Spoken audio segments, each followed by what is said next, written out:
to cut the black lines, or is it easier to cut out the black shape like the diamonds that we cut in our practice? So if I want to cut the black lines, I'm just going to cut around these lines. And remember, I want to stencil, so you see how there's a little bit of a gap here? I could even use that white pencil and make it even more of a gap, so when I stencil it, I don't lose this inside shape here. So let me just cut and remove all of the black lines. So I've already cut out these lines. Before I cut out the top of the dog's head, I want to cut the inside shapes first. It's just easier to cut the inside pieces. And also notice something I didn't talk about in class. When you're cutting curves, I'm always going to move my hand along the shape and move the base. It's easier to turn the base, I'll lift and turn it, than to move my hand. I am still moving my hand, and in order to keep those little white nostrils in there, I'm going to stencil again by not cutting this area here. So again, I'm taking my time. I'm going to rotate this paper so that I'm always cutting towards myself, getting a good angle with the X-Acto knife. And this area here I may lose, so let me fix that. I'm going to show you how to fix it. Whoops. So these nostril pieces are probably going to fall off if I don't accidentally cut them off. So remember, again, I'm going to take a piece of tape. Let me open this up. Piece of tape here, cut a thin line, and use this to just reinforce, if not reattach. So this area here, I'm just going to put some tape over that connection there. So if you accidentally do lose it, just use tape the same way. And now the nostrils are attached there.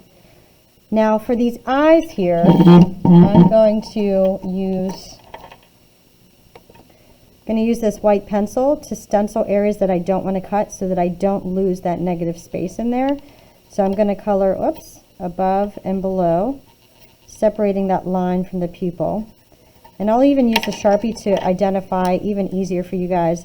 So I'm going to cut out this circle and then cut out that line. So there's a gap there. It's a little weird looking, but that's okay. Circle and a gap.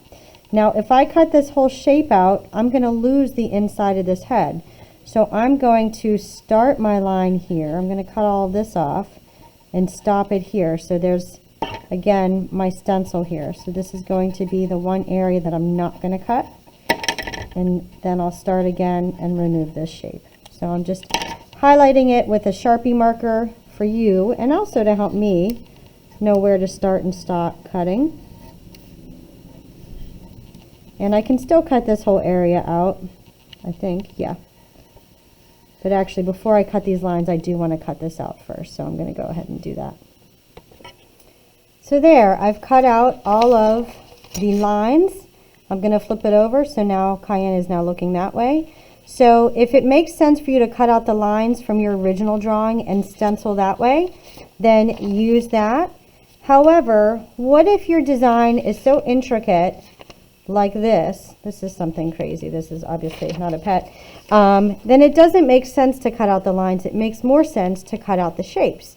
But in the instance of this, it's easier then to know to cut out the shapes on the inside by creating your negative space. So in this one, again, I'm going to start on the inside, and I'm going to start by removing these small pieces on the inside. And you don't have to do both. I'm just showing you both so that some of you may cut out the lines, some of you may end up cutting out the shapes, because it depends on your particular design. Now again, I am going to have to stencil this as well, because if I cut out this whole inside black shape, I'm going to lose the eyes.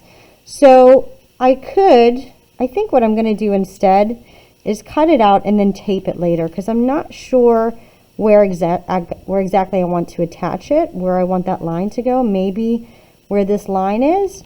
So I'm going to cut this out first and do it after.